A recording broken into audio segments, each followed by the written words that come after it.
Muito bem. Vamos então, Dr. Vítor. Está a vir o Dr. Mário. Está? Vamos então dar início, retomar, vamos com calma. O deputado Mário Amorim Lopes está a chegar, portanto ele fará a primeira intervenção. Vamos dar só, porque está a vir da Comissão de Agricultura. Nós temos aqui que agradecer dupla e triplamente hoje ao Dr. Vítor Almeida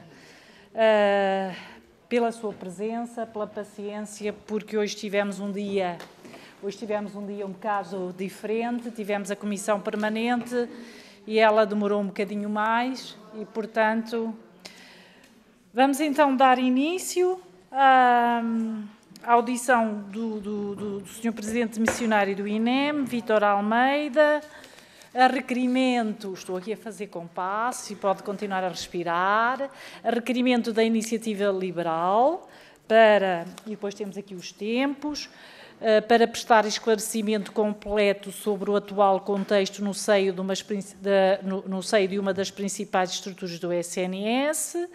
E depois também temos a requerimento do Chega, pela necessidade de assegurar a estabilidade e a confiança na gestão do INEM, bem como pela importância de garantir que os serviços de emergência médica continuem a ser prestados de forma eficaz e segura à população.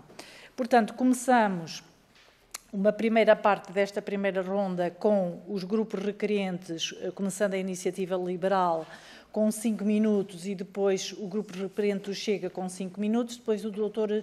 Vítor Almeida terá 10 minutos para responder às questões. E depois faremos a intervenção dos outros grupos parlamentares e depois cada um terá 5 minutos e o Sr. Dr. Vítor Almeida responderá em bloco. Mas, e depois vamos ver se temos a segunda ronda.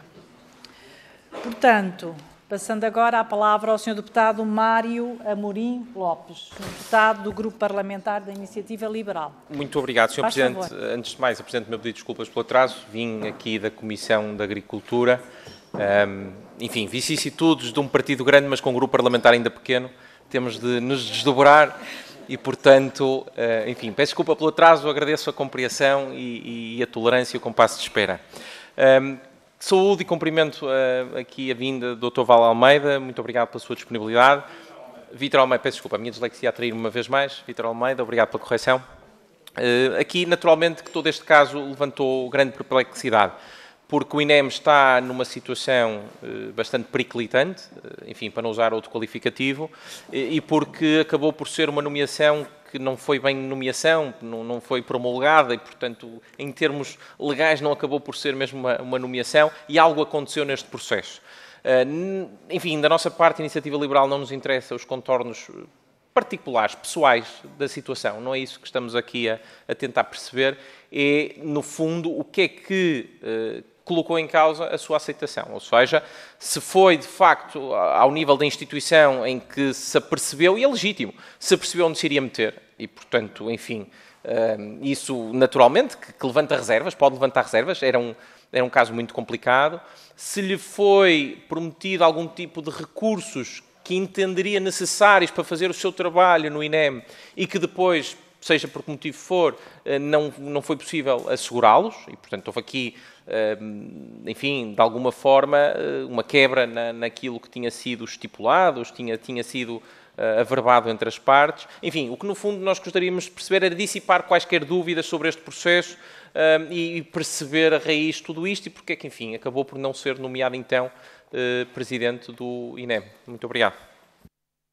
Muito obrigada, Sr. Deputado, sobretudo pela economia também do tempo, e passo a palavra ao Sr. Deputado do Grupo Parlamentar do Chega, Rui Cristina.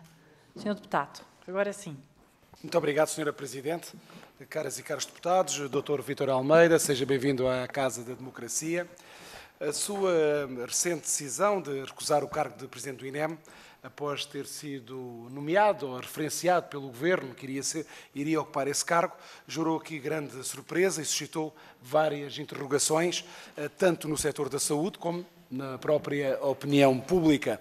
Esta situação colocou em evidência uma série de desafios estruturais que o INEM enfrenta, bem como questões mais amplas sobre a gestão de entidades públicas e a transparência das decisões tomadas a nível governamental.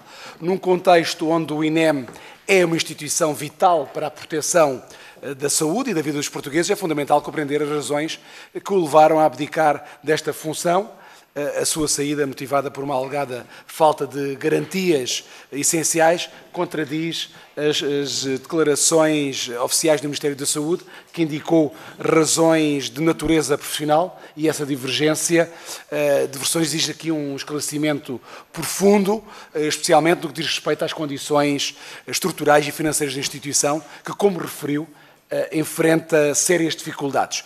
Nesse sentido, gostaria de colocar aqui algumas questões e na sequência das suas declarações, referiu que solicitou 3 garantias fundamentais para exercer o cargo de Presidente do INEM.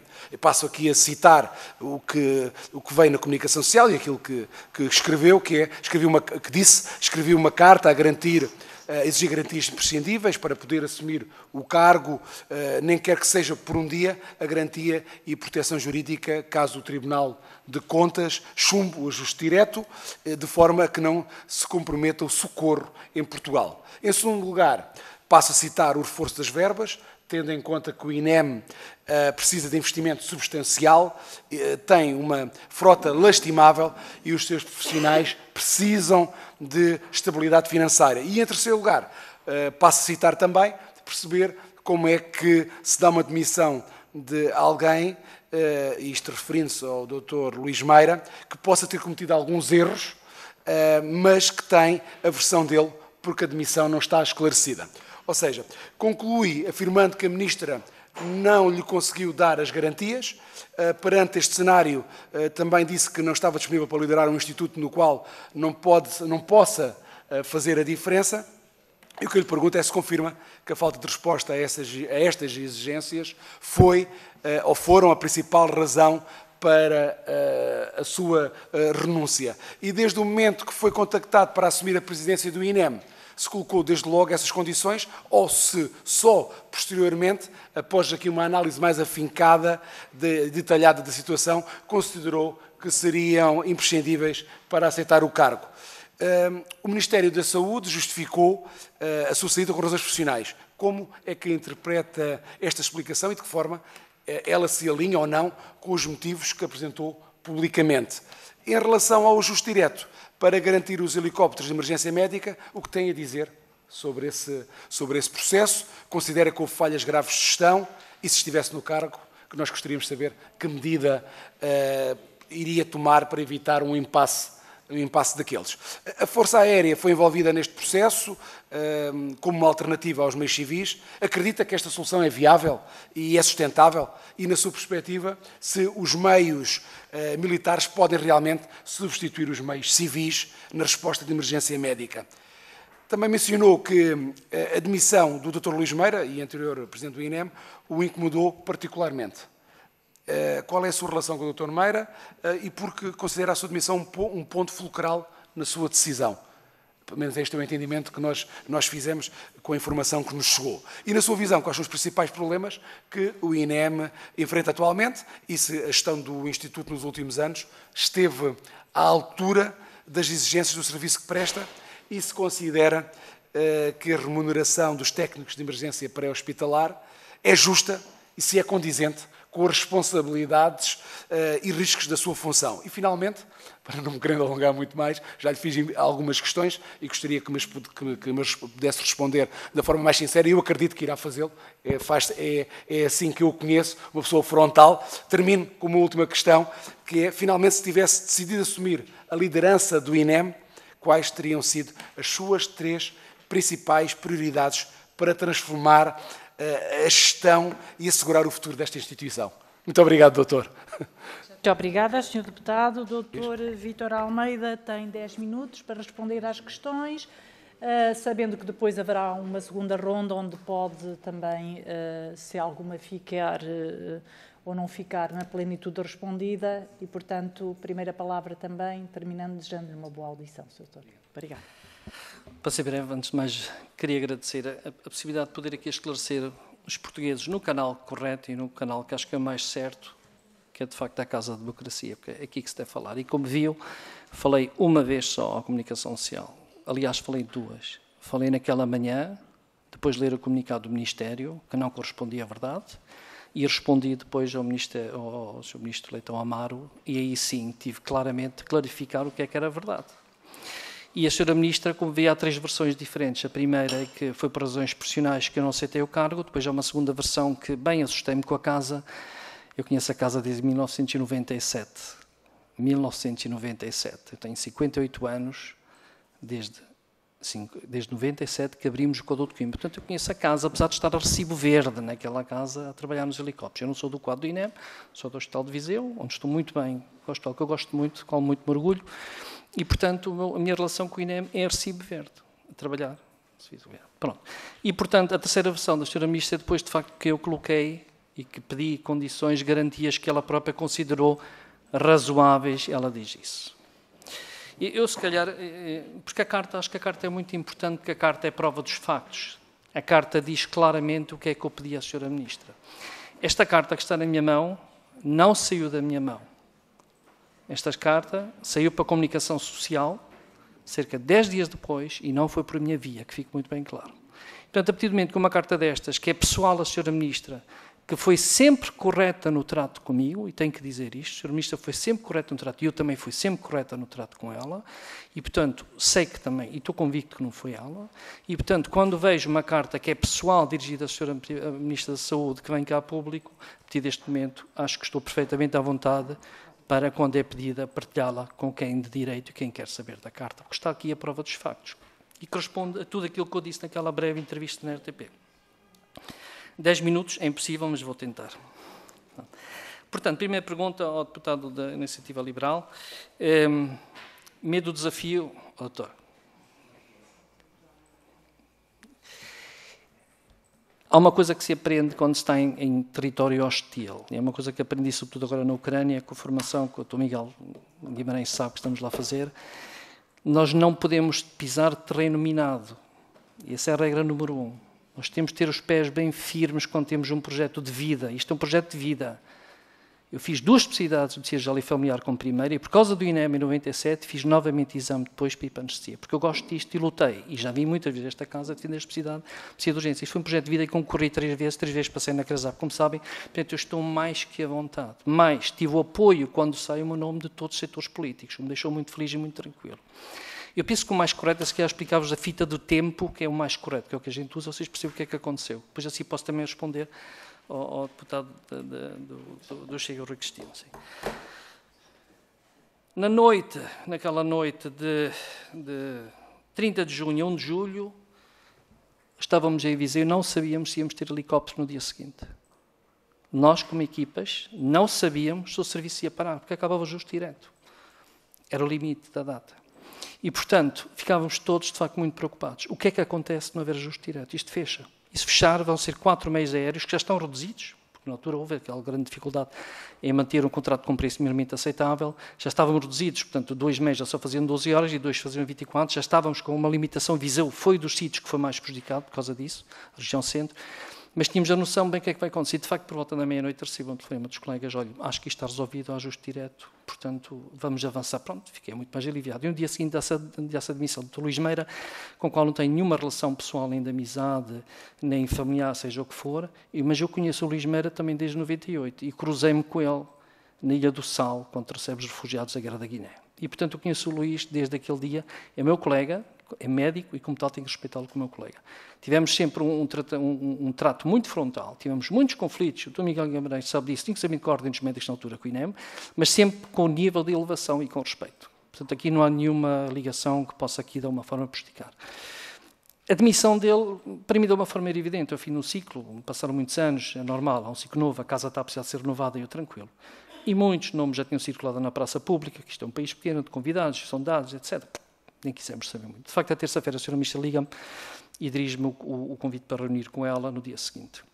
E assim é, me reuni com ela Curiosamente, à tarde, sei para a comunicação social também a notícia que eu não sou de missionário, que isto está errado. Aliás, está errada esta convocatória, porque eu nunca tomei posse. E, portanto, é o convite, eu vou para Lisboa. Vou para Lisboa para reunir com o Sr. Ministro. Portanto, venha falar. E, efetivamente, é o que acontece, não é? É o que eu faço. E, às 2 da tarde, recebo telefonemas jornalistas amigos que conhecem-me. Epá, circula que vais ser presidente do INEM. Vou ter uma reunião com o Ministério. E não falei com ninguém, como vocês sabem. Aliás, esperaram por mim a sair daquela reunião e eu não falei com ninguém, como sabem. E, portanto, naquela reunião, sim, é um facto que o Sr. Ministro estou disponível. Ele disse também é só 60 dias, doutor, depois decide se quer concorrer ou não. Os 60 dias já estão a passar, ainda não temos concurso aberto. E, portanto, são 60 dias, doutor Vítor, esteja à vontade. Portanto, se quiser. E houve condições que coloquei logo no início. Mas eram condições que se podiam resolver, mas tinham que ser resolvidos. Nomeadamente o vogal, só tem 2 vogais, precisamos do terceiro vogal, que é fundamental. Curiosamente, o 6 de janeiro, o atual Presidente também já fala nisso, portanto é interessante ver como as pessoas acabam por também aceitar essas sugestões. E a terceira, de facto, que era importante, é perceber a questão financeira. Eu vou explicar porque é que o INEM precisa de reforço financeiro, se calhar na segunda ronda, para vocês perceberem os dados. Nós estamos a falar de mortes, isto é importante. Isto é importante. Porque é que o INEM precisa de reforço financeiro? Eu já deixava isto para a segunda parte, se me permitirem essa parte, porque aí vamos ao detalhe. Mas tranquilo, digo, acho que aqui há alguma estabilidade, o Sr. Ministro, a conversa foi muito cordial, mas, curiosamente, houve, de facto, um tema logo em cima da mesa, foi os helicópteros. Portanto, a partir daí, fiquei um bocado preocupado com a situação. Porque eu parto do princípio, 12 meses temos estabilidade no meio, que é fundamental para o interior, porque o ajuste direto está feito. Na sexta-feira sai a peça, já tinha havido peças muito, muito bem preparadas por parte da RTP, acho que a Paula Rebelo, na altura, tinha feito peças muito bem fundamentadas, e depois sai, de facto, uma peça, acho que é a Vera Reigoso, do Expresso, que explica a demissão do Dr. Luís Meira. E eu, quando leio a peça, percebo claramente o que é que se passou. Eu percebo claramente o que é que se passou. O Dr. Luís Meira é empurrado para um ajuste direto. É empurrado para um ajuste direto. O Tribunal de Contas, curiosamente, veio dar razão um mês depois. E aquilo que eu suspeitei foi confirmado pelo Tribunal de Contas. Fiquei preocupado naquele momento ainda, bem, mas afinal o Dr. Luís Meira, que sequer tinha muitas razões críticas, sequer ter sido substituído, aqui teve razão, porque assina o ajuste direto sem ter o aval da Ministra. E eu acreditei nele quando ele diz que não teve feedback da Ministra nesse sentido. Acreditei porque eu conheço. Porque eu conheço como pessoa. E há coisas, por muito que a gente possa criticar o Dr. Luís Meira, eu penso que nesse aspecto é uma pessoa de palavra e não tinha nenhum interesse em estar aqui a denegrir uma Ministra, ou seja quem fosse. Não é a forma dele estar na vida. Isto tudo agrava-se, de facto, depois no sábado, porque no sábado sai a notícia do Tribunal de Contas, que evidentemente poderá chumbar o ajuste direto. E é aí que eu percebo claramente, eu estou numa situação muito clara. Primeiro, se o Tribunal de Contas chumbar o ajuste direto, eu tenho que parar o serviço. E fui eu que abri Santa Combadão com voos noturnos, na altura em parceria com a Proteção Civil, na altura com a Associação de Bombeiros ainda. Portanto, eu vou ter que fechar aquilo que eu abri. Não faz sentido. Aquilo que eu ajudei a construir, vou ser eu a fechar. Eu quero garantias jurídicas, por escrito. A carta diz isto com toda a clareza. Está aqui escrito. Sem qualquer dúvida. Segunda garantia, Sr. Ministro. Perante isto, vai-me garantir, ou faz uma resolução do Conselho de Ministros, a gente consegue manter o serviço, ou isto fecha. Ou então eu faço como faz o Dr. Luís Meira. Eu assumo que isto vai continuar com todos os riscos processual, criminal e civil que eu possa ter a seguir. E eu não vou pôr a minha cabeça no cepo para falar bom português.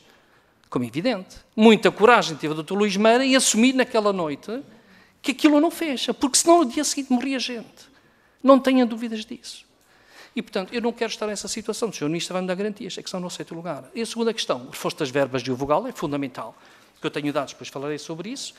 E a terceira questão, e essa é muito clara para mim, porque aí entramos no campo da ética. Demitiram um dirigente numa estrutura tão importante que o INEM, pacífico, faz parte da política, as pessoas estão em cargos, é temporário, temos que aceitar isso, para mim ser tranquilo.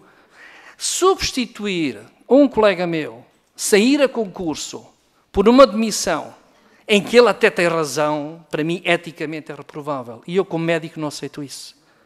Não aceito isso. Se me dissessem, vai concurso? Sim, senhora. Eu, 2 vezes fui concurso contra o Luís, amigos na mesma, tranquilamente. Não sou socialista, ou não tenho estas ligações, não interessa, estou aqui para colaborar todos nós. E mesmo o Luís, eu conheço, ele vai colaborar com o INEM, porque ele é assim, nós somos assim. Aquilo é uma casa que as pessoas querem ajudar a casa, acima de tudo. E, portanto, foram as 3 razões. Sra. Ministra não me pôde dar essas garantias. Posso-vos também dizer que mantivemos, e mais uma vez repito, sempre um trato muito cordial, com telefonemas longos a refletir sobre a situação, Mas também sei que o Sr. Secretário de Estado foi a primeira pessoa que me abordou sobre helicópteros naquela primeira reunião, a falar de koalas, que depois irei-vos explicar as questões de helicópteros mais detalhadamente, se me permitirem, que tem reuniões com outros peritos a falar sobre o tema. Quer dizer, então sou eu que sou o convidado e há reuniões com outros peritos. Onde é que está a confiança aqui? Então não vale a pena. Portanto, para mim foi muito claro.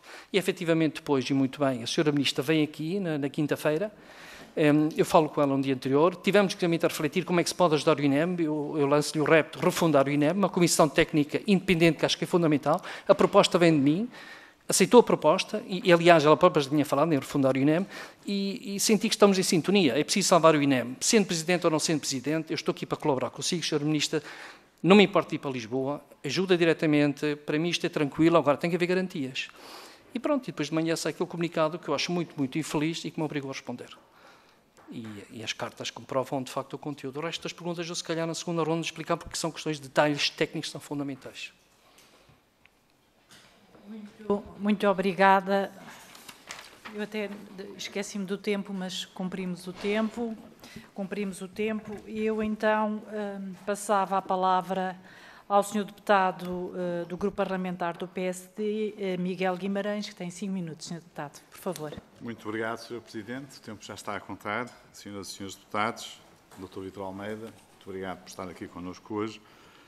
Eu gostava por começar esta intervenção elogiando o trabalho que o Dr. Vítor Almeida tem feito pela emergência médica em Portugal e também por aquilo que tem contribuído a nível internacional, nomeadamente em vários locais, mas em especial naquilo que é a missão que está a ter na Ucrânia.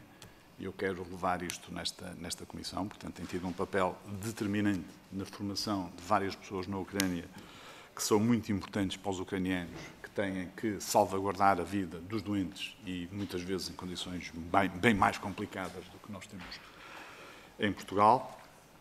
E portanto, muito obrigado, em nome do Grupo Parlamentar do PSD, por tudo o que tem feito, não só na Ucrânia, mas também no nosso país. E gostava de começar pelas palavras finais que o Dr. Vítor Almeida disse. Eu estou só a olhar para o tempo, não é? Que é para não perder nenhuma oportunidade, que é salvar o INEM. Portanto, o Dr. Vítor Almeida, tal como a maior parte dos portugueses que estão ligados à emergência médica, percebem que é preciso salvar o INEM. E é preciso salvar o INEM porquê? Porque o INEM chegou a um estado calamitoso, grande. Eu recordo que várias questões têm sido faladas muitas vezes, mas eu vou deixar uma pergunta final sobre isto. Deixava-lhe, entretanto, algumas questões que eu acho que são importantes, aproveitando a experiência, dado que já deu uma explicação de porque é que acabou por não ter aceito ser o Presidente do INEM, que é, nós temos atrasos na prestação de socorro, nomeadamente várias chamadas não atendidas. Isto é assim há anos, não resolvidas pelo CODU. O que é que, com a sua experiência, que soluções é que apontava nesta matéria? Segunda questão, nós temos objetivamente falta de técnicos de emergência pré-hospitalar, nomeadamente para as ambulâncias. E os técnicos de emergência pré-hospitalar têm uma importância muito grande naquilo que é o socorro. Que medidas é que o Dr. Vítor Almeida sugere para tentar resolver esta situação?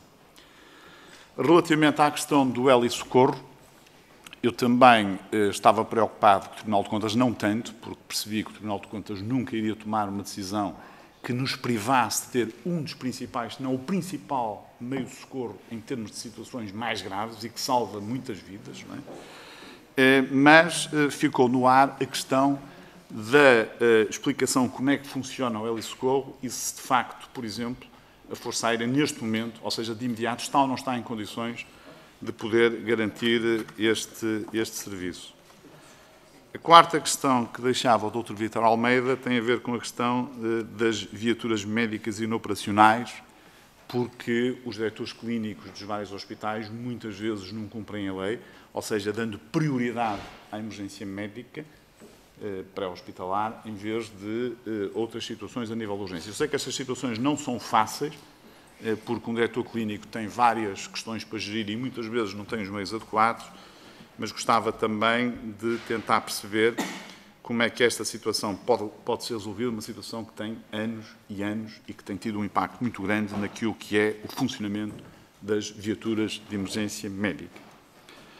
A quinta questão, que é uma questão que, se tiver tempo para responder, responde, se não tiver, não responde. Quando se fala na questão de refundar o Instituto Nacional de Emergência Médica, o que é preciso fazer exatamente, o que é que significa refundar? Ou seja, vamos fazer uma coisa completamente nova, vamos melhorar ou pôr a funcionar aquilo que já devia funcionar e que não existe, e que está assim há muito tempo, ou alguma ideia completamente diferente para isto. E, finalmente, esta para mim é a questão de facto mais importante, até porque estamos a chegar aos 5 minutos, nós sabemos que o INEM tem verbas próprias. O INEM, desde 2020, foi retirado ao INEM, por parte do governo português, cerca de 120 milhões de euros, em 3 fatias diferentes. Estes 120 milhões de euros, na minha opinião, seriam importantes para vários equipamentos, para várias contratações, etc, etc. Isto aconteceu ao abrigo da pandemia, mas estes 120 milhões de euros nunca mais, até hoje, que eu saiba, foram devolvidos ao INEM.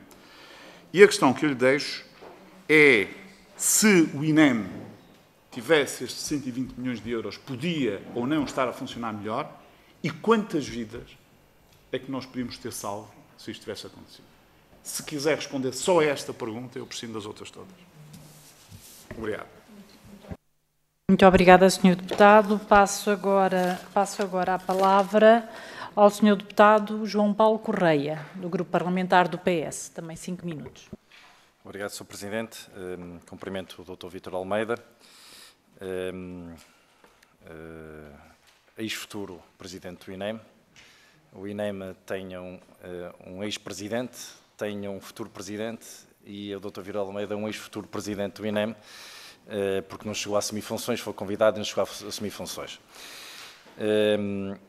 Este é um caso muito invulgar, do ponto de vista da governação do país, porque foi mais uma atrapalhada da Sra. Ministra da Saúde, que não só não disse a verdade ao país, no caso da demissão do Dr. Luís Meira, não disse a verdade ao país quando o Dr. Vítor Almeida recusou o convite, foi desmentida pelo Dr. Luís Meira, foi desmentida pelo Dr. Vítor Almeida e depois, e a parte mais grave, foi desmentida pelo Tribunal de Contas.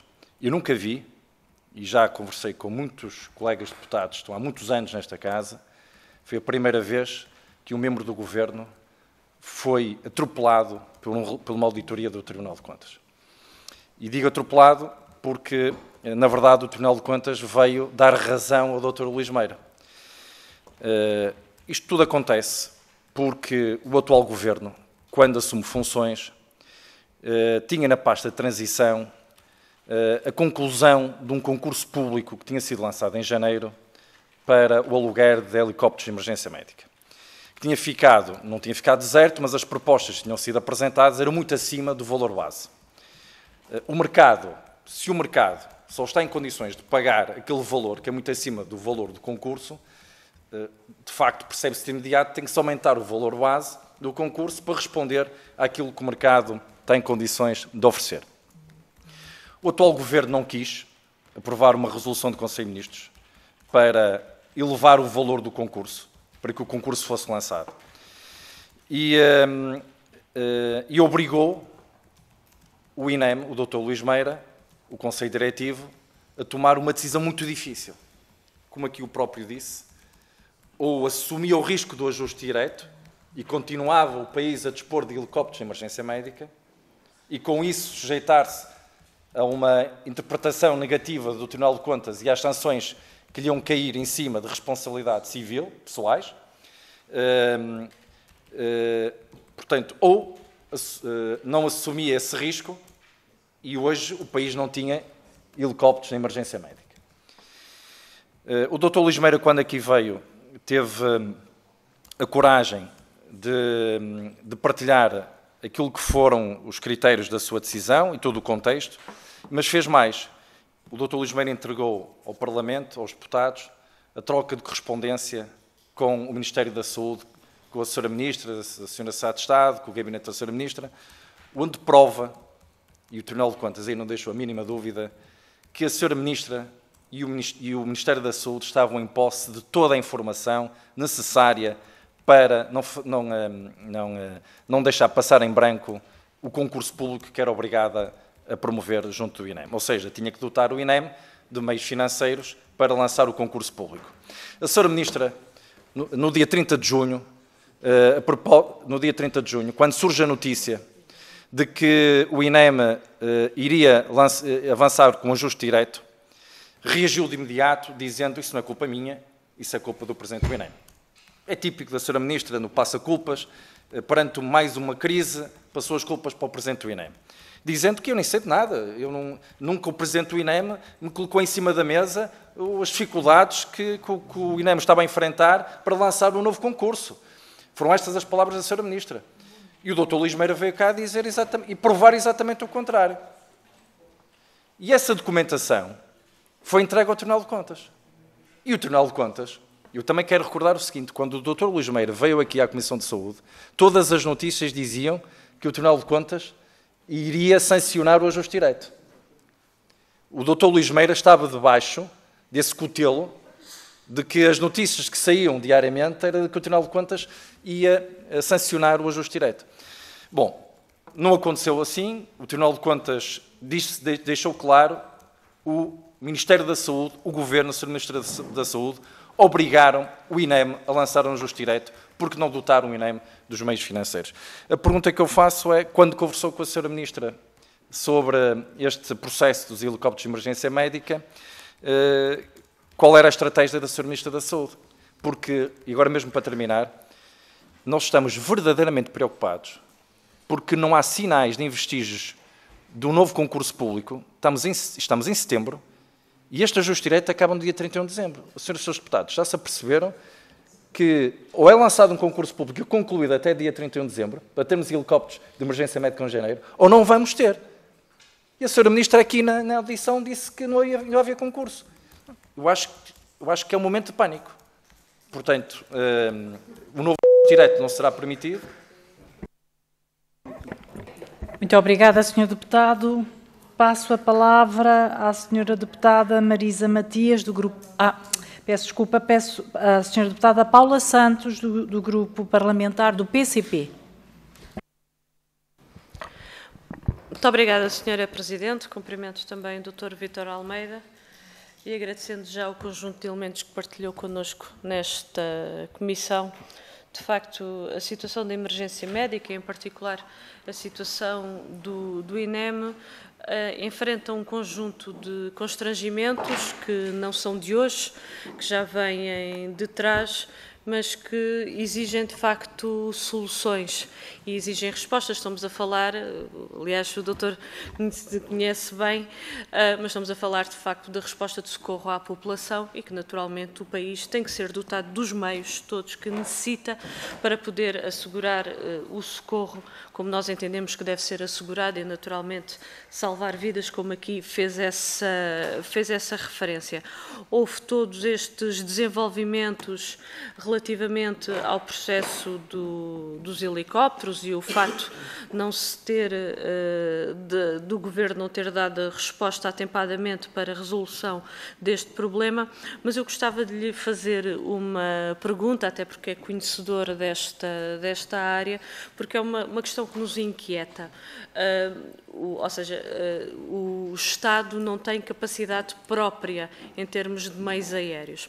E nós muitas vezes colocamos a interrogação se não faria sentido termos essa própria capacidade e de fazer o investimento necessário, quer nos meios, quer nos profissionais, para o país não estar dependente, neste caso concreto, de entidades privadas para poder prestar um socorro, e meios são de facto imprescindíveis para o socorro às populações. Esta era a primeira questão que gostaria de lhe colocar. Tenho mais duas questões para lhe colocar, que se prende com os meios do INEM. Aliás, na sua intervenção, de certa forma, fez uma referência para um conjunto de dificuldades no INEM, a necessidade também dessas soluções. Eu gostaria de que pudesse pormenorizar nesta audição o que é que para si seria importante em termos de opções, de caminhos, de soluções para o INEM, em termos de meios, porque todos sabemos que há falta de técnicos de emergência pré-hospitalar, ou seja, que nem sequer o que está previsto em termos de mapa de pessoal é assegurado, está muito abaixo. Sabemos também que, por parte dos profissionais, tem vindo a ser colocada a questão da carreira, a questão dos salários. Estamos a falar, de facto, de salários são baixos, que mesmo nos concursos que são abertos não se garante a fixação desses profissionais, e o que nos leva, naturalmente, a colocar a necessidade da valorização dos salários, direitos, das carreiras, também para fixar estes profissionais no INEM e garantir os meios que são necessários. E depois, naturalmente, o investimento também no campo das viaturas. É outro dos aspectos que tem vindo a ser colocado, viaturas já com larguíssimos quilómetros e que nós, aquilo que pretendemos é que não avariem em caso de emergência. E, portanto, este é de facto um aspecto que tem muito vindo a ser colocado, mas sobretudo estou a falar destes dois aspectos particularmente, mas sobretudo a questão era, na sua opinião, o que é que é importante de caminhos, de opções, e o que é que deveria ser feito para reforçar os meios do INEM e garantir a prontidão que naturalmente nós consideramos que deve ser adequada para responder às populações. Obrigada. Muito obrigada, Sra. Deputada. Passo a palavra ao Sr. Deputado do Grupo Parlamentar Livre, Paulo Moacho, por favor. Obrigado, Sra. Presidente. Cumprimento também o Dr. Vítor Almeida. Agradeço-lhe as explicações que já nos deu. Na verdade, muitas das questões que eu tinha aqui para colocar já respondeu, e respondeu de uma forma muito direta e muito clara, e, portanto, também lhe agradeço essa frontalidade que nos ajuda muito. Referiu que a Ministra se recusou a dar algumas das garantias que pediu, principalmente relativamente ao serviço dos helicópteros. E perguntava-lhe se nessas conversas que teve com a Ministra, que soluções é que a Sra. Ministra apresentava para esta situação. Ou seja, já estávamos num ponto em que ou se fazia o ajuste direto ou o serviço parava. Portanto, a Ministra, aquilo que queria que acontecesse era que deixasse de haver este serviço de helicópteros. Era isso que era o objetivo da senhora Ministra. Outra questão também que tem sido referida, e já tive também a oportunidade de ler na diagonal a documentação que nos trouxe, e também faz referência a isso, tem a ver com a questão da Força Aérea. Perguntava-lhe também se a colaboração com a Força Aérea, ou uma colaboração mais estreita com a Força Aérea, é a curto prazo uma solução viável. A Força Aérea tem meios, capacidade para poder participar na prestação deste serviço. E pedi-lhe também que, relativamente a este serviço de helicópteros de emergência médica, se, na sua opinião, o país pode ficar sem ele, ou seja, se é uma situação que, enfim, não nos deva preocupar especialmente que não exista este serviço. Outra questão tem a ver com os também já referidos planos para a refundação do INEM. Já nos disse também que a expressão até foi sua, que gerou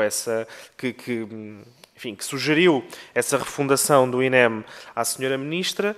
Perguntava-lhe para si o que é que isso quer dizer, até porque a Sra. Ministra já usou essa expressão várias vezes, já tivemos inclusivamente a oportunidade de perguntar à Ministra o que é que efetivamente isso quer dizer, porque simplesmente dizer que vamos refundar uma instituição sem explicar à partida, enfim, pelo menos algumas ideias do que se tenha de fazer com isso, na nossa opinião, só gera mais instabilidade num organismo que já está cronicamente, todas estas situações que são aqui referidas, da falta de meios humanos, da falta de meios técnicos, já está numa grande instabilidade. As pessoas que trabalham no INEM, acreditamos nós ainda, terão sentido maior instabilidade ao ver a Ministra de repente dizer, bem, vamos refundar o INEM, o que é que isto significa?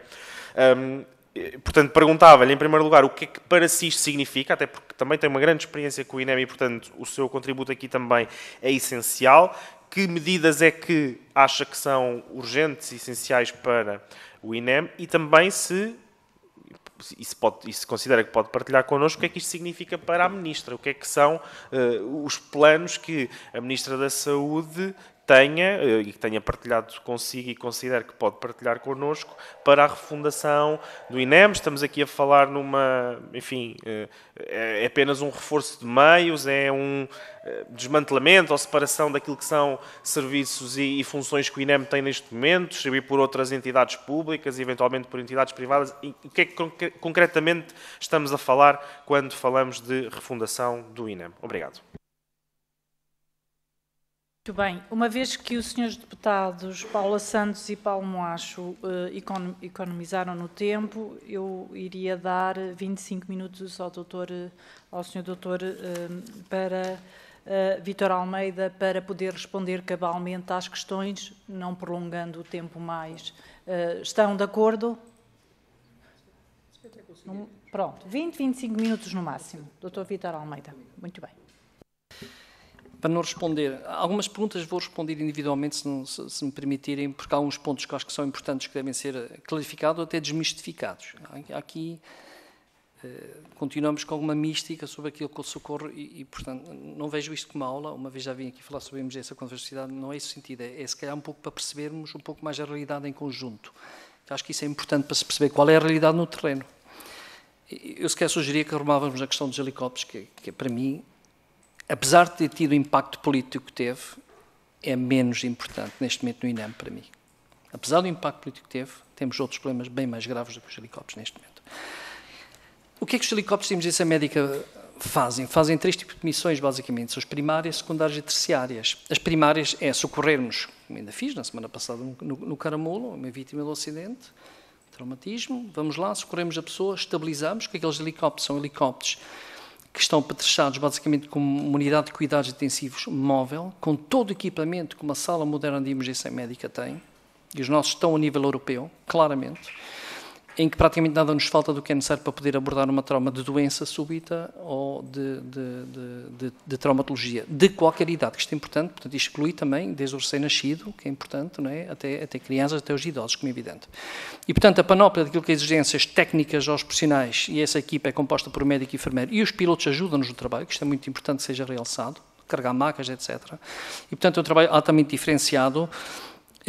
As missões secundárias são transferências interhospitalares, basicamente, ao hospital, por exemplo, da Covilhã, que tem um doente crítico que tem que ser transferido para Coimbra ou para Viseu, se for, nós vamos lá, muitas vezes de noite, onde há falta de recursos humanos, portanto, funcionamos muito como meio de transferência interhospitalar, porque há falta de recursos altamente diferenciados nos hospitais que possam depois acompanhar por via terrestre, por vezes até perdemos tempo por via aérea, porque até da ambulância podia ser mais rápido, mas os hospitais não têm meios suficientes e, portanto, nós tapamos esse buraco, porque em Portugal não há uma rede de transferências interhospitalar que é fundamental e que há mais de 10 anos que a defendo, publicamente.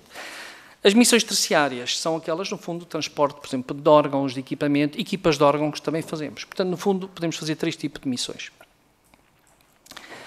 Aquilo que eu falei de unidades de cuidados intensivos é importante porque eu ouvi depois comentadores na televisão, um deles, de quem eu gosto muito, Álvaro Beleza, que é uma pessoa que eu estimo imenso, mas que veio falar a dizer que noutros países essas aeronaves até fazem várias missões ao mesmo tempo. Portanto, podem fazer fogos, como podem fazer missões policiais, como podem... A Espanha faz isso. Isso fizemos nós em Santa Combadão em 2000, com um helicóptero emprestado SNB, Serviço de Bombeiros, com protocolo de colaboração, em que à noite eles montavam aquilo tudo e nós voávamos de noite até Faro, porque não havia mais nenhum meio a voar de noite, com o helicóptero que hoje se calhar já não voava naquilo. Portanto, quando se diz isto na televisão, pessoas com responsabilidade temos de ter cuidado com o que dizemos. Emergência médica são operações civis, de caráter civil, que obedecem à legislação internacional europeia, a qual o Estado português é obrigado a cumprir. Isto não é uma diretiva qualquer que nos apetece transpor ou não transpor. Nós somos obrigados a cumprir requisitos legais, aquilo que é segurança para as aeronaves, para a tripulação, para os doentes e para quem está no chão se tivermos um acidente. E, portanto, para que fique muito bem claro este mito. Bem, nós podemos ter helicópteros polivalentes? Não. E um claro não. Podemos colaborar com outras entidades em missões mistas e híbridas em que podemos, de facto, fazer, por exemplo, busca de salvamento medicalizado, ter uma equipa médica numa aeronave da Proteção Civil, da Força Aérea, perfeitamente, e já o fazemos. Quem esteve em Viseu, em Vila Nova de Rainha, naquele incêndio em que morreu muita gente depois dos fogos de verão, não sei se lembra, depois tivemos os fogos, a seguir tivemos aquele incêndio grande em que morreram, acho que 10 pessoas, e que foi a Força Aérea, de facto, transferiu os queimados com o GEgás. E, portanto, funcionou. Sempre se trabalhou muito bem com a Força Aérea em conjunto. Sempre colaborámos com a Força Aérea, mas com missões muito específicas. Tal como não é correto vir alguém dizer para a televisão, bem, nós fazemos isto já nos Açores. É que não tem nada a ver. É o tipo de missão, tipologia de missão e o tipo de trabalho que se faz nos Açores entre ilhas exige um tipo de equipamento de helicópteros que nós temos, graças a Deus, dos pilotos formados para isso, graças a Deus, e pilotos extraordinários que a Força Aérea tem, que faz uma missão de elevadíssimo valor e que é única no mundo. Temos uma área, como sabem, marítima, que é brutal. Portanto, os nossos pilotos estão dirigidos para esse tipo de missões e são, não tenho dúvida, dos melhores do mundo. É que não há dúvida nenhuma. Portanto, somos competentíssimos nisso. Portanto, a Força Aérea tem o seu lugar claramente definido. O que é que acontece aqui? Como disse, a EASA, que é a Autoridade Europeia para a Segurança da Aviação, tem uma diretiva de 2012 a qual Portugal é obrigado a cumprir, que é a EMS 965, com transposição para 208 de 2012 e, portanto, vigora em território nacional. Está em revisão neste momento porque exige ainda mais segurança do que temos agora. Voos de autopiloto, voos por instrumento, ter a capacidade de detectar obstáculos, por exemplo, e saber o posicionamento da aeronave no espaço. Portanto, são uma série de requisitos que são cada vez mais exigentes. Porquê? Porque não queremos que aconteça aquilo que aconteceu no Douro. Não queremos que aconteça aquilo que aconteceu no Douro. E, portanto, isto é importante, esta discussão, porquê? Então, nós temos basicamente dois tipos de categorias de helicópteros, A e B, e depois que são subdivididas em várias classes. Categoria A, que é aquilo que nós chamamos basicamente de bimotores, são aeronaves que têm 2 motores. Isto é fácil de explicar, eu vou ser o mais simples possível. Se um motor falhar, nós podemos continuar a missão. Se falhar na descolagem, até podemos voltar outra vez em segurança para o hospital onde estávamos, ou para a aldeia onde nós estávamos, para o campo de futebol, mas dá-nos a garantia de manter a aeronave a voar. O monomotor não.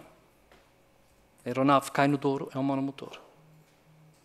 Portanto, por isso é que a legislação europeia e nacional diz que este tipo de helicópteros tem que ter uma performance, uma capacidade, digamos, técnica de voo de segurar a aeronave no ar, para que se nós, de facto, isto são missões de alto risco, é importante que se perceba, aquilo que estamos a fazer, aquela imagem da pedreira, vocês viram o risco que corremos às vezes no limite, é verdade, mas a verdade é que nós tivemos um acidente, ou tivemos a aterrar na cidade, por exemplo, de Coimbra, e houver uma falha de motor, corre o risco de despenhar-me na Cruz de Celas.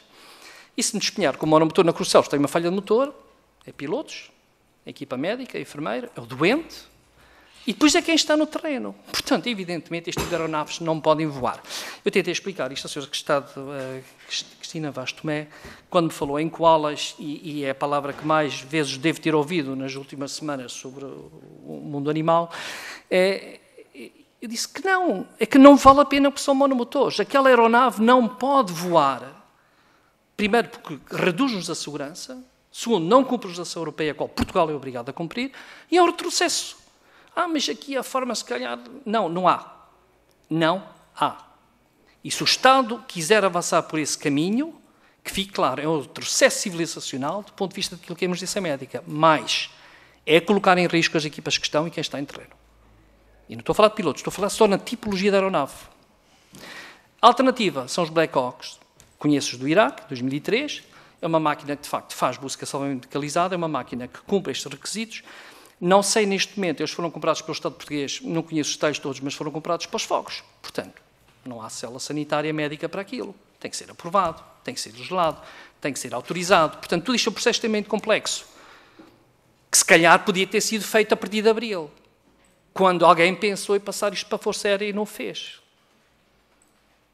Se calhar podia ter sido pensado em abril, quando alguém sabia que iria haver este problema e não o fez. E isso não passou por mim, como deve imaginar. Portanto, o Black Hawk é uma opção, não sei quantos estão a voar neste momento, não sei qual é o nível formativo dos pilotos neste momento, deve perguntar isso ao chefe de Estado-Maior. Sei que a Força Aérea tem feito um sacrifício enorme a esses pilotos, e a Força Aérea um sacrifício enorme para manter tudo operacional, com todas as limitações que há de recursos humanos, portanto, eu sei o esforço que eles fazem. Eu, neste momento, se me perguntar, tem capacidade? Não tem capacidade? Com koalas? Não. Com o Black Hawk? Bem, foram comprados pelo Estado português para fazer missões de fogos. Alguém vai ter que decidir. Agora, qual é o risco de nós fizermos isto, passarmos para a Força Aérea, que isto é muito importante? Já perceberam a parte técnica? Acho que isto aqui não há grandes dúvidas já, não é? Há o comando e controle que é importante. Quem vai mandar nas aeronaves do Estado militar? Quem é que ativa? E quanto tempo é que nós temos de levantar voo? Quem define isso? É o mundo civil ou é o mundo militar? Portanto, toda esta estrutura tem que ser bem definida. Porque isto levanta questões, por exemplo, com o seguro. uma equipa como a nossa, que nós perdemos, eu nunca me esqueci daquela noite, perdemos aqueles 4 companheiros nossos, um deles, João Lima, com quem trabalhei desde 2000, para além de perder 4 vidas, há um elemento que é importante. A companhia de seguros da empresa demorou algum tempo, mas não falhou. Só receberam indemnização, com valores bem diferentes do que o Estado português habitualmente paga. Portanto, seguros de vida são importantes. E seguros cortam os civis, têm requisitos. Portanto, tem que cumprir aquilo que a legislação para poder pagar os seguros. Portanto, temos aqui um problema de seguros que tem que ser resolvido também. Portanto, é mais um problema. Eu duvido muito que as nossas equipas estejam disponíveis em voar em aeronaves militares sem ter isso garantido. É um processo que demora tempo. Tem que haver enquadramento jurídico e legal. Portanto, comando e controle. Avarias. Imagina, de facto, temos um Black Hawk e é um Black Hawk daqueles dos fogos, que adaptámos e que tem um problema como teve aquele na pedreira. Isso caiu. Onde é que se vai buscar o próximo para substituir? Vamos ao mercado comprá-lo? Não há. Aqui a empresa é obrigada a substituir e vai ser penalizada se passou o X que está no quadro contratual de tempo. Portanto, a empresa foi obrigada e fez. Pode ser punida por causa disso, porque o contrato prevê os tempos de resposta que eles têm que dar. E, portanto, é mais uma fragilidade do modelo Força Aérea Militar ou de outra estrutura. É preciso garantir sempre em prontidão e imediatamente, ou dentro do espaço de segurança, uma máquina alternativa. Sobre pilotos e formação, FAP, não vou falar sobre isso, porque neste momento eu não estou dentro do processo, acho que devem perguntar a quem sabe, mas sei que a Força Aérea tem imensas dificuldades e faz um esforço hercúleo para manter isto tudo operacional. Devemos muito à Força Aérea. Sobrecarregá-los ainda com esta missão, mas é uma questão que tem que ser tomada por quem direito, e nesse caso é da Força Aérea do Estado-Maior, como é evidente. Portanto, sobre esse tema não irei falar. Agora, o que faz sentido aqui, se calhar, é de fazermos cadernos de encargos bem feitos, que é a pergunta que questionou. E um caderno de encargos bem feito demora tempo a fazer. E o que é um caderno de encargo bem feito? É algum que permita aquilo que se faz no resto da Europa, porque o resto da Europa faz isto com aeronaves privadas. Eu estou à vontade, porque fiz a minha formação na Alemanha e os primeiros voos fiz na Alemanha. A verdade é que são privados, não vale a pena discutir isto. Todo mundo voa privados, porque é mais barato. Temos pilotos que saíram, por exemplo, da Força Aérea, mas depois vão trabalhar para aquele trabalho que é a profissão deles e ganham uma experiência que não se pode perder. Nós não podemos perder pilotos que têm 20 anos ou 15 anos de experiência aeromédica em Portugal, em que conhecem o território todo e sabem manusear aquilo e sabem de que é que estamos a falar. Portanto, esse poder humano perde-se se nós acabarmos com aquilo que temos neste momento. E isso é algo que me preocupa. Vamos perder o saber acumulado. É como um cirurgião que deixa de operar de repente e tem que começar do zero. Não pode. Portanto, um caderno de encargos, 5 a 7 anos, tem que haver muito mais tempo. Não pode ser um caderno de encargos de 2 a 3 anos. Tem que haver estabilidade. Eu tenho falado muito com os alemães nesta área que estão connosco na Ucrânia. Alguns são responsáveis, por exemplo, do aeromédico na Alemanha. Dizem, Vítor, nós fornecemos tudo. E como somos até uma entidade, como o Autovoo Alemão, não somos entidade lucrativa, temos até um enquadramento jurídico diferente, permite-nos fazer isto. Para o Estado, com o seguro todo civil. Mas é uma entidade civil. 5 a 7 anos, provavelmente renováveis, se a empresa funciona até pode continuar. Portanto, não podemos ter aqui ajustes diretos constantemente, 12 meses de instabilidade, porque isto é a pior coisa que nos pode acontecer. Portanto, referente a helicópteros, eu penso que essa parte está clarificada e penso que não haverá aqui mais grande dúvida. Eu penso que está clarificado. Portanto, estamos em setembro. Eu não percebi se são 6 meses ou 12 meses. O que fica a dúvida é se ficamos com 12 meses de ajuste direto. Agora estamos a dizer se são 6 só. Eu li a entrevista do jovem colega, do Sérgio Janeiro.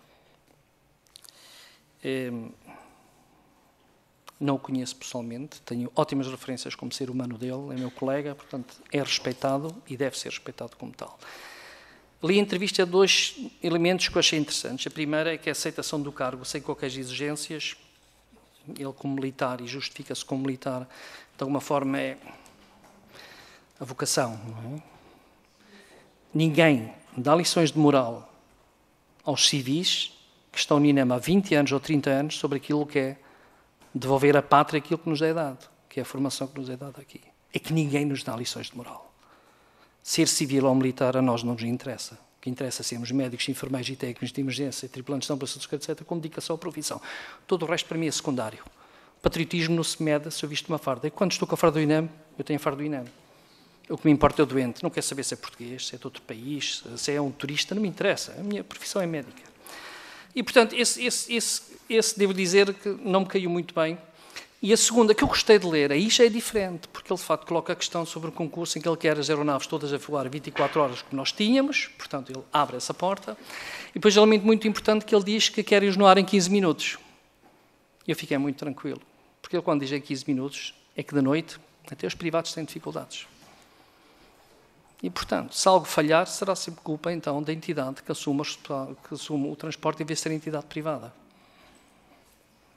Portanto, algo mudou na estratégia do Ministério. Do Ministério que falava em koalas e, subitamente, até quer voar em 15 minutos, está no ar de noite. Portanto, é interessante esta evolução, que me deixou muito feliz, devo dizer. Portanto, fiquei logo muito mais tranquilo depois de ler a entrevista. Agora, passaram 60 dias, o concurso ainda não abriu. Eu sei. Pronto. Portanto, os koalas e helicópteros estão resolvidos e vou, se calhar, agora responder a questões dos...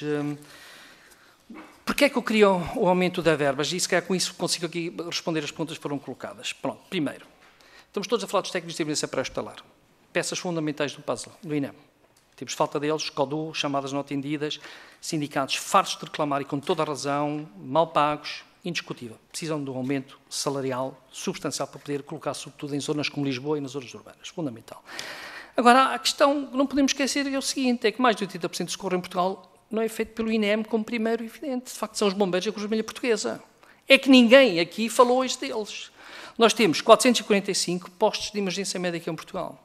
423 deles, pelos dados que neste momento tenho, e posso estar errado, mas é basicamente os dados que eu tenho neste momento, que são dos bombeiros. E porquê é que precisamos de reforço orçamental? Porque estas equipas, do Miguel Guimarães sabe que isto é verdade o que estou a dizer, porque nós, quando foi o projeto dos TEPs que a Ordem dos Médicos aprovou, a nossa exigência era que esta formação fosse para todos, que fosse para todos os corpos de bombeiros, para a Cruz Vermelha, etc. Porquê? Porque, de facto, os técnicos de emergência pré-hospitalar podem executar alguns actos delegados médicos que o tripulante da ambulância de socorro dos bombeiros não pode fazer. Não pode fazer. Portanto, há uma decalagem de nível brutal neste momento no socorro, se temos um meio do INEM avançado, uma VMER, uma CIV ou um TEP, ou se temos, de facto, uma ambulância dos bombeiros sem esse equipe de formação. Portanto, nós temos que profissionalizar estes meios, o que significa que nós precisamos, à vontade, entre 2.000 a 4.000 profissionais para trabalhar no sistema. E isso custa dinheiro. As verbas do INEM não chegam, porque estamos a viver do voluntariado. Nós estamos a viver de voluntariado com pessoas com 200 e poucas horas de formação. Isto não é digno de um país civilizado hoje em dia. Portanto, isto tem que mudar. Portanto, como é que eu posso assumir ser Presidente do INEM se não me dão aquilo que é o mais importante, que é refundar? E o refundar começa em profissionalizar o sistema, que é a peça-chave de todo o puzzle. Portanto, vivemos de voluntariado, não pode fazer. Há, eventualmente, modelos de transição em que nós até podemos colocar um técnico do INEM, juntamente com os bombeiros, fazer equipas híbridas, que é uma ideia que tivemos na altura, também na Ordem dos Médicos, pode ajudar um pouco neste processo, ser uma fase de transição. Era uma das ideias que eu tinha na altura e acho que é bem recebida, habitual, por norma. Agora, nós estamos aqui a falar, de facto, de um investimento que pode ir até os 80 milhões à vontade, só para profissionalizar isto. Temos que contar com isso. E, portanto, pelos seguros. Se isto não é de orçamento do Estado, a taxa de seguros, na minha opinião, deve subir, e já o disse na altura quando vi aqui falar sobre a especificidade. Portanto, profissionalização também dos médicos, porque o INEM, de Instituto Nacional de Emergência Médica, pouco tem. O INEM tem uma dúzia de médicos no quadro, ou pouco mais. Curiosamente, há uma nova geração interessada nisso, que com a especificidade de medicina de urgência vai ter esse caminho agora aberto. Portanto, o caminho da especificidade que este Governo está a encetar juntamente com a Ordem, acho que é o caminho correto, demorou muito tempo, mas, de facto, tivemos o apoio também de todas as forças políticas de sentido, portanto, isso vai fazer com que o INEM possa profissionalizar os seus recursos humanos, isso é importante. A enfermagem está mais estabilizada, tem uma carreira bem organizada, fazem um trabalho absolutamente extraordinário, sobretudo nas CIVs, nas ambulâncias de suporte imediato de vida, e, portanto, são um suporte absolutamente fundamental para o sistema. Portanto, isso, do ponto de vista de recursos humanos, parece-me ser o mais importante. Profissionalização do sistema de norte a sul, parcerias estratégicas bombeiros, a Autoridade Nacional de Emergência e Proteção Civil e a Cruz Vermelha Portuguesa, para profissionalizar o sistema todo. Agora, tivemos aqui a fazer algumas contas. Porquê é que isto é importante? Eu estive a ver aqui o relatório do ano passado, 2023, e eu espero não me ter enganado, mas estive a rever as contas novamente. Tivemos chamados P1s. P1 são prioridades de risco de vida imediatas, ou risco que exigem, no fundo, são triagens feitas de situações em que nós sabemos que temos que enviar uma viatura médica ou uma de suporte imediato de vida com o enfermeiro. São 147.280 saídas. VMER foi para 90.223, a CIVs para 36.925, helicópteros para 1.146. A maioria destes são transferências. Somando e subtraindo, significa que dos P1s, 18.986 portugueses não tiveram acesso a um suporte avançado de vida ou suporte imediato de vida. 18.986 portugueses o ano passado. Isso pode responder à pergunta do Miguel Guimarães, que se desinvestimos numa casa destas, se não temos dinheiro para pagar as pessoas e não conseguimos colocar mais técnicos, mais enfermeiros em CIVs e mais viaturas médicas no território de uma forma mais equiparada, temos aqui, de facto, um problema clássico, não é? Não estamos a dar a resposta que precisamos dar aos doentes. Portanto, investimento fundamental nesse sentido. É impensável começar com Lisboa, ter pessoas à espera de uma viatura médica, pessoas que morrem à porta do hospital. Nós temos casos públicos assim, em que estão à espera de uma viatura médica e acabam por morrer. Isto não pode acontecer. Portanto, é preciso investir de fundo na casa e não mais 1 milhão, menos 1 milhão. Portanto, discutir isto dos 12 milhões de helicópteros, para mim, no meio deste macro, é ridículo. Não tem qualquer senso este tipo de discussão se os helicópteros são caros ou não, porque o problema é muitíssimo maior do que esse. Sim, o problema essencial é que nós, neste momento, a própria malha de base está a colapsar. Esse é o grande problema. Está a colapsar. Anos. Isto são anos e anos e anos que andamos nisto. E tentamos sempre andar, sempre de volta deste problema. Porquê é que isto é importante? Carta dos Direitos Humanos, artigo 3, direito à vida. Morrer vamos todos, como é evidente. Agora, uma morte evitável é aquilo que nós temos que evitar. Morrer com uma coisa que nós podemos salvar, esse é o nosso papel e por isso que nós cá estamos. E não é só morte, é os danos corporais que podem surgir de uma pessoa maltratada e que não está devidamente tratada nos momentos iniciais. E, portanto, para além do dano económico, como a emergência médica pré-hospitalar não funcionando ou não devia funcionar, traz da sociedade, mais paraplégicos, mais pessoas com lesões cerebrais, mais pessoas com infartos com o coração mais fraco. Tudo isto custa dinheiro ao Estado, a nós todos como sociedade. Portanto, a emergência médica é um investimento para o povo, para o país no seu todo. Portanto, não é custos, é investimento. As pessoas têm que perceber isso. Referente aos INOPs, que o Dr. Miguel Guimarães falou, que acho que isto é muito importante. Esse problema está a melhorar com o tempo. De facto, a nova geração, isto é curioso, é uma coisa que me deixa muito feliz, a nova geração gosta de fazer VMER. E fazem-na muitas vezes já fora de horas, depois de fazer uma noite, porque querem segurar as escalas. Eu vejo isto em Viseu, tenta-se fazer uma escala com grandes dificuldades, mas faço. Mas faço porquê? Porque não temos equipas dedicadas ainda para isto. E só com a especialidade é que se vai conseguir. Quando tivermos um core fixo, isto vai acontecer, é uma questão de tempo. Mas temos massa humana com vontade de o fazer, altamente motivada. Mal pagos, hospitais pagam 50 € a hora, outros pagam 16 e pouco mais. Helicóptero, para não haver aqui dúvidas, somos aqui daqueles que enriquecem os médicos e enfermeiros. Uns levam um pouco mais de 12 € ou 16 € para casa, outros são 28 e nem isso. Eu outro dia até fui criticado porque eu lancei este valor e fiz as contas e os colegas acham que é menos. Então ninguém está a enriquecer neste trabalho. As pessoas estão a arriscar a vida praticamente à borla. A verdade é essa. Portanto, não é uma questão de dinheiro, não é daquilo que nós recebemos. Isto é importante que as pessoas percebam de que é que nós estamos a viver. É que o voluntariado até nisso existe. Estamos a fazer escala na base do voluntariado. Não pode acontecer. Referente aos INOPs, é curioso porque esta pergunta eu acho que foi colocada à senhora secretária Cristina Vaz Tomé, que me disse, bem, o Sr. Presidente do INEM é que tem que decidir onde põe as viaturas médicas.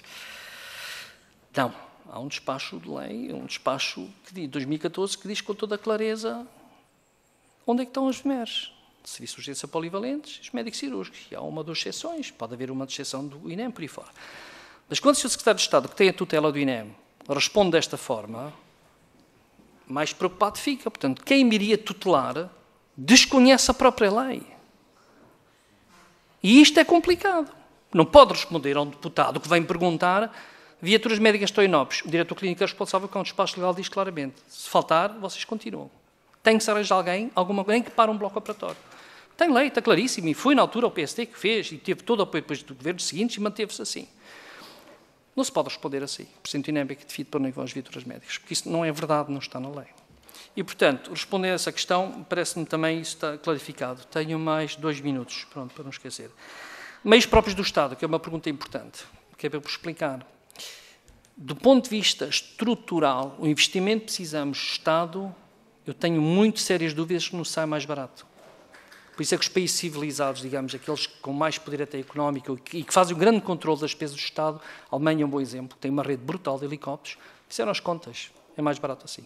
E chegaram a voar com a Força Aérea, aliás, o helicóptero da minha faculdade era Proteção Civil, onde voei as primeiras vezes, abandonaram o modelo, não vale a pena. De facto, os privados conseguem fazer melhor e com uma regulamentação e um controle apertadíssimos de entidades como a ANAC e outras entidades internacionais. E, portanto, ir por aí não. Agora, que o Estado deve ter uma retaguarda, que pode ser militar, ou proteção civil, ou Ministério da Administração Interna, que possa efetivamente colaborar e reforçar a rede, sim, que é o que também digo na carta. Claro que pode reforçar. Faz todo sentido ter, por exemplo, na minha escala de helicóptero, um dia fixo para os colegas da Força Aérea, ou do Exército, ou da Marinha. Vocês podem fazer connosco helicóptero, trocamos o saber médico de uns para os outros, porque há particularidades. Aliás, nós, a Ordem dos Médicos, fez um protocolo na altura, antes de irmos para a Ucrânia, que foi, as Forças Armadas nos deram formação nos primeiros socorros, num curso padronizado a nós todos. Gratuitamente. E foi fantástico. Portanto, nós temos o potencial de fazer isto em conjunto.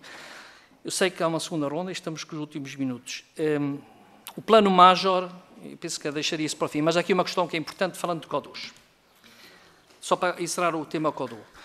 Os CODUs que eu conheço, eu devo dizer que eu conheço cerca de 20 CODUs à vontade, países diferentes aqui na Europa, a maioria dos sistemas estão encaminhados para os sistemas em que há uma fusão das centrais de controle entre a proteção civil, forças policiais, bombeiros, e vai a Barcelona ver isso, vê a equipa de CODU com a sua farda, digamos, INEM, vê ao lado os da proteção civil e vê ao lado os militares. E, portanto, estas três estruturas trabalham em conjunto. Qual é a questão-chave aqui neste momento, só para finalizar esta ideia?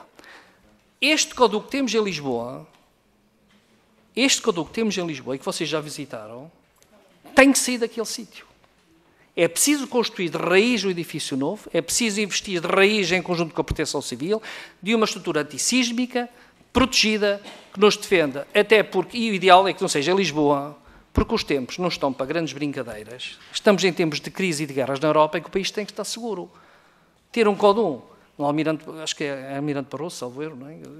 É lá no centro de Lisboa, é algo que é impensável, não é? Isto faz-se fora de zonas urbanas. Portanto, por isso é que é preciso o reforço orçamental do INEM.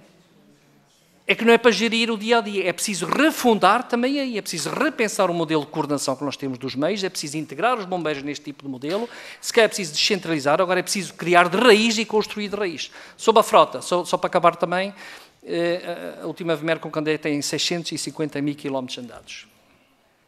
E não vale a pena falar mais sobre isto, porque há dias em que nós mudamos a viatura médica 3 vezes em Viseu, só num dia. É chato? Não é chato, é que naquela hora em que está parada, alguém pode ser atropelado a 200 metros do hospital. Essa é a questão-chave. Para além dos riscos que corremos, não estamos operacionais. E isto pode custar vidas. Portanto, porquê é que o investimento tem que subir brutalmente no INEM? Porque temos que refundar tudo aquilo que foi morrendo ao longo desses anos todos. E quando uma ministra não me diz que eu posso dar-lhe estas garantias, não vou para lá fazer nada. Vou gerir o status quo de algo moribundo. Eu não vou fazer medicina paliativa para o meu INEM. É para salvar a casa ou não é para salvar a casa? Ou é para investirmos e fazermos medicina intensiva aquele instituto, ou então não vale a pena. Então deixem morrer. É esse o caminho. Exatamente por não acreditar no que me deixou morrer o INEM é que eu exigi reforço das verbas. E as contas até podiam ser feitas depois tranquilamente. Mas essa garantia eu queria. Não me foi dada, como tal, não aceitei. Muito obrigada, Dr. Vítor Almeida. Temos muita pena que não tenha tido as condições. Eu espero ter respondido às perguntas. Sim. Não, desculpa. Nós tivemos todos hoje um dia muito cheio, é por isso que alguns senhores deputados vão para ou descansar. Passando para a segunda ronda, o Sr. Deputado Miguel Guimarães, do Grupo Parlamentar do PSD. O Sr. Deputado tem 1 minuto. Muito obrigado, Sra. Presidente. Vou tentar ser rápido. Eu tinha para este minuto a questão do socorro. 90% do socorro é feito por bombeiros e a Cruz Vermelha Portuguesa, é só 10% é que é feito pelo INEM. Neste momento é assim. Portanto, se calhar os bombeiros precisam ter mais competências como acontece noutros países. Mas vou voltar à pergunta para que fique clara. Isto é, o INEM foi-lhe negado cerca de 120 milhões de euros nos últimos 3 anos. Este valor não foi devolvido sequer ao INEM. O Dr. Vítor Almeida falou bem em salvar o INEM. Então, vou explicar porquê. Dizer que o INEM precisa de mais financiamento do que aquele que tem tido. Imaginemos que é o INEM sem menos 120 milhões de euros. E a questão que eu coloquei foi muito simples. Eu já percebi que me deu a resposta de 18 mil pessoas que normalmente não são socorridas. Não é não ser socorridas, não tiveram acesso. Não tiveram acesso. Pior do que isso. Calma. É que médicos, Explica. a taxa é ainda muito inferior. Portanto, essas 18 mil pessoas, ou seja, quantas vidas potencialmente é que nós perdemos por causa disto? Porque isto é uma questão que a mim me preocupa e por isso é que nós chamamos aqui 2 ministros e uma secretária de Estado do Orçamento, que irão ser ouvidos brevemente. Obrigado. Muito obrigada, Sr. Deputado. Passo agora a palavra ao Sr. Deputado do Grupo Parlamentar do PS, João Paulo Correia. Um minutinho. Obrigado, Sr. Presidente. O Dr. Vítor Almeida não aceitou o convite para presidente do INEM por causa dos helicópteros e diz aqui que a questão dos helicópteros é uma questão menor, que não o preocupa.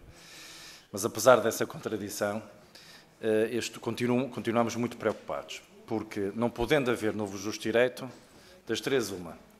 Ou a Força Aérea, que é uma hipótese muito pouco viável, assuma os hélices de emergência médica, ou o Governo aprova uma nova resolução do Conselho de Ministros para dar cobertura ao lançamento do concurso. Sim. Eu recordo que o concurso foi lançado, teve uma resolução do Conselho de Ministros aprovada em outubro de 2023 e o processo foi concluído em março. Acho que avançar agora para concluir até 30 de dezembro é um prazo extremamente apertado. Portanto, essa hipótese começa a ser cada vez mais remota. E há uma terceira hipótese, que foi aquilo que disse a Sra. Ministra da Saúde aqui na Comissão, que é o Governo não vai adotar nenhuma nova resolução do Conselho de Ministros para aumentar o valor base do concurso, ou seja, o INEM vai ter que lançar um concurso pelo valor que lançou em janeiro. Não tem hipótese.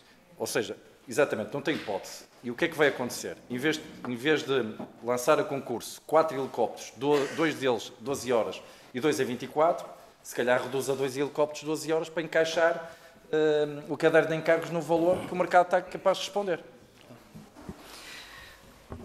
Muito obrigada, Sr. Deputado. Passo a palavra ao Sr. Deputado Rui Cristina, do Grupo Parlamentar do Chega, por favor. Muito obrigado, Sra. Presidente.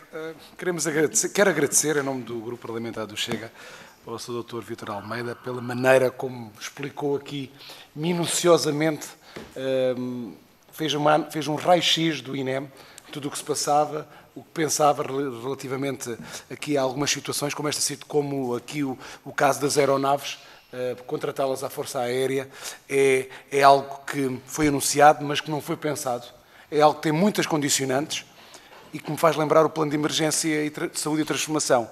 Anunciam-se as coisas, apresentam-se as medidas, algumas que fazem sentido, mas outras que não fazem, e para se apresentar este tipo de situações, temos que realmente analisar com pompa e circunstância, ou com peso e medida, para se anunciar. Faz-me lembrar, infelizmente, o penúltimo Ministro da Saúde, o Manuel Pizarro, Dr. Manuel Pizarro, que anunciava e não concretizava.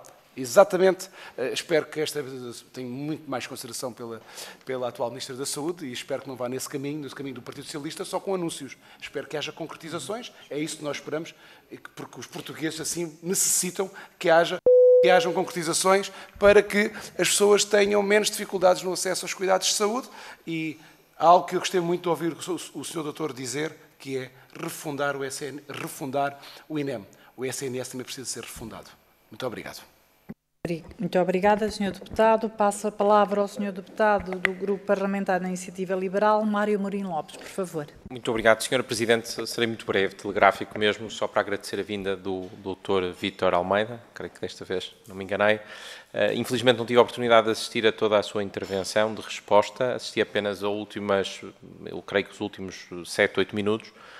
Irei escutar em diferido, mas devo dizer que pela forma apaixonada com que falou, parece-me, enfim, não olhando aos outros atributos, que não tenho capacidade para avaliar neste contexto, mas parece-me que perdemos um bom presidente do INEM, porque esse rasgo, essa vontade e essa paixão é muito importante nas instituições, sobretudo uma instituição como o INEM. De resto, parece-me que fica claro também desta audiência que o INEM precisava de recursos, os recursos estavam lá e foram, enfim, indevidamente, novamente, do ponto de vista da política, uma avaliação política, foram retirados lá pelo Estado Central e indevidamente não era uma verba cometida ao Estado Central e, enfim, e isso condiciona depois o que é possível fazer.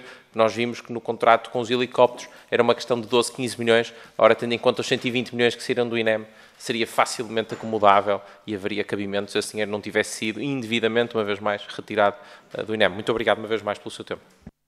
Muito obrigada, Sr. Deputado. Dr. Vítor Almeida, para concluir, 4 minutinhos. Muito rapidamente, o Dr. Miguel sabe bem que eu não consigo contabilizar quantas vidas se perderam ou não se perderam por causa deste dinheiro. Agora, uma coisa que é muito clara. Para além de não conseguirmos fidelizar os técnicos no sistema, porque acabam por ter que sair do sistema, porque têm salários baixos e têm que encontrar soluções alternativas. Não estamos a conseguir fidelizar nos bombeiros os jovens, porque são voluntários, acabam por ser as suas famílias, portanto, estamos a formar para perder esta gente. Para além de não termos uma especificidade de medicina de urgência que fidelize os médicos, que é outro problema estrutural, multifatorial, que acho que agora vai ser resolvido finalmente. Portanto, tudo isto exigiria o quê? Não era só gestão. Portanto, é que não sei se este valor é correto, se não é correto, eu também fiz as contas assim por alto, o valor é substancial daquilo que acabou por ser devolvido ao Estado ou ser utilizado de outra forma para outras tarefas do Estado. A verdade é que, além de faltar a gestão do dia-a-dia, e o fruto é este, temos viaturas que têm 20 anos quase e 600 mil km andados, que aumentam o risco, e o risco também para os dedos para nós todos, temos uma frota que está a cair aos bocados, isso é indiscutível, não é? O próprio Dr. Luís Meira disse isso em vários sítios, e, portanto, se nós não conseguimos ter verbas para manter o dia-a-dia, como é que podemos fazer obra estrutural para o futuro? É que é impossível, portanto, a resposta é dada automaticamente, cada cêntimo conta neste momento naquele instituto. Bem controlado, que isto é importante. Porque há muito desperdício também, como em todas as instituições, de certeza. Isto tem que ser muito bem. Por isso é que a auditoria que a Sra. Ministra pediu, acho que é correto, é um caminho muito bom. É assim que se devem fazer as coisas. Nesse aspecto, acho que ela esteve extremamente bem, que era uma auditoria. Auditorias do IGAS, a controlar tempos e tal, também é uma coisa muito interessante. É curioso, nunca ninguém pediu antes e só é pedido depois da admissão do Presidente do INEM. Portanto, auditorias têm o seu valor, se usados para os devidos fins. E pouco mais vou dizer sobre isso. Referente à questão dos helicópteros, eu não disse que não era preocupante para mim. O que eu tentei dizer é que neste macro, em que até a base da cadeia de socorro já falha, em que as pessoas estão à espera não sei quanto tempo para atender chamadas, que é a base, o início do socorro de cadeia, que é receber a chamada e poder fazer triagem adequada, se até isso falha, os helicópteros voam 1.100 doentes. E muitos destes, com uma rede de transferência interhospitalar, nós podíamos ter resolvido. Portanto, o caminho qual será? Se o Estado não está disposto a gastar mais, vai ter que reduzir o dispositivo, que pode reduzir, por exemplo, para 4 aeronaves ligeiras, como já funcionamos, e eu penso que isso é viável. Isso é possível fazer. É uma forma de poupar e manter a possibilidade. E aí sim poderá a Força Aérea eventualmente entrar no esquema, por exemplo, transporte de equipas de órgãos, transporte técnico e por aí fora, com um dispositivo próprio, eventualmente bem treinado e preparado. Mas isto demora tempo a preparar, fique muito bem claro. Pronto. Agora, há aqui uma questão-chave, que se nós sabemos deste problema em abril, e o Dr. Luís Meira, por aquilo que de facto me é confirmado, esteve estes meses todos em contato com o Ministério para ter uma solução, e chegámos a julho a este ponto, que nos obriga na mesma ao justo direto, que acaba por sair dos nossos bolsos, perdemos 5 meses, basicamente, fiz bem as contas, 5 meses desde abril. Perdemos 5 meses para o novo concurso. Estes 5 meses vão ser caros, porque os preços não baixaram. E, portanto, vai-se perder dinheiro nesta gestão, porque se atrasou um processo que já devia ter sido resolvido. E isto é má gestão económica. Por isso é que nós, que estamos a trabalhar no INEM na emergência, quando vemos um problema destes, ou agarramos imediatamente no problema, ou perdemos, de facto, a vida. E o INEM é o mesmo problema. Se verifica abrir este problema, a solução tem que vir de imediato e tem que ser bem estruturada. E arrastou-se. Continua, e só para finalizar, a Sra. Ministra foi, e devo dizê-lo, sempre correta comigo, e não vou, de forma alguma, divulgar as conversas que tive com ela pessoais. Eu penso que, neste momento, o foco deve ser o INEM, vem um concurso para Presidente novo, passaram os 60 dias, não estão a passar. Quem convida e quem não convida é uma decisão do Ministério, se tem credenciais, se não tem, é outra questão. A CRESAP está cá para isso, como é evidente, faz lá o seu papel. Agora, uma questão que é muito importante, que o Dr. Miguel Guimarães diz. Cada cêntimo perdido no INEM, neste momento, pode custar a vida de um familiar nosso. E, portanto, fique muito bem claro. É que não é só o dinheiro, é todo o controle sobre a estrutura e é preciso sentar todos ao mesmo. Portanto, o meu plano para o INEM era só um, foi o que eu disse. Sr. Ministro, eu quero sentar todos a uma mesa. É preciso juntar a Proteção Civil, INEM, Cruz Vermelha, a sociedade científica, que são fundamentais, que raramente são ouvidas, as várias ordens têm que ser ouvidas, e então, uma comissão técnica independente, como se fez para o Cochete, sentamos todos a uma mesa. Como é que se refunda o INEM? Porque eu não posso ser o dono da verdade. É impossível. Porque esse foi o grande problema sempre do INEM. O INEM é uma estrutura faraónica, é piramidal. Se o Presidente quiser, acaba com os médicos na rua. E isso não pode acontecer. Por isso é que os alemães e outros países têm aquilo que é o direito ao socorro consagrado em lei em tempos úteis, que é aquilo que nós precisamos, e aí a bola está do vosso lado. Estamos disponíveis para colaborar com isso. Cria uma lei que defina os tempos de resposta e qualidade de resposta em lei para garantirmos o direito do cidadão ao socorro em tempo útil. Está do vosso lado agora essa bola. Nós, como sociedade civil, e isso posso dizê-lo, estaremos cá para vos ajudar nesse sentido. Mas façam essa lei, que isso obrigou a Alemanha a colocar os meios nos sítios estratégicos, obrigou a ter formação contínua, obrigou a investir. E é neste momento, provavelmente, um dos temas mais avançados. E os ingleses têm modelos semelhantes e nem sequer têm médico na rua e também funcionam bem. E também funcionam bem sem médico na rua. E, portanto, é preciso repensar o sistema. Pronto. Dr. Vítor Almeida, em nome da Comissão de Saúde, foi um grande gosto e privilégio tê-lo connosco. Eu gosto também. Nós só vos tomo mais um minutinho, vamos distribuir a carta, já têm convosco a carta que o Dr. Vítor Almeida mandou, sim, já está no mail. O Dr. Vítor Almeida escreve aqui às tantas na carta o seguinte: lideranças fortes fazem-se com lealdade e solidariedade, foi isso que sentimos da sua parte, uma grande lealdade e solidariedade, um conhecimento profundo do sistema. Infelizmente não é hoje Presidente do INEM porque sentiu que não tinha as condições, mas naturalmente também desejamos as maiores venturas ao atual Presidente do INEM e certamente que o senhor também estará aqui para o ajudar sempre que ele necessitar e nós aqui também. Muito obrigada. Obrigada a todos, foi um dia longo. Está encerrado, está encerrado. Até breve. Obrigada. Obrigada, Ter.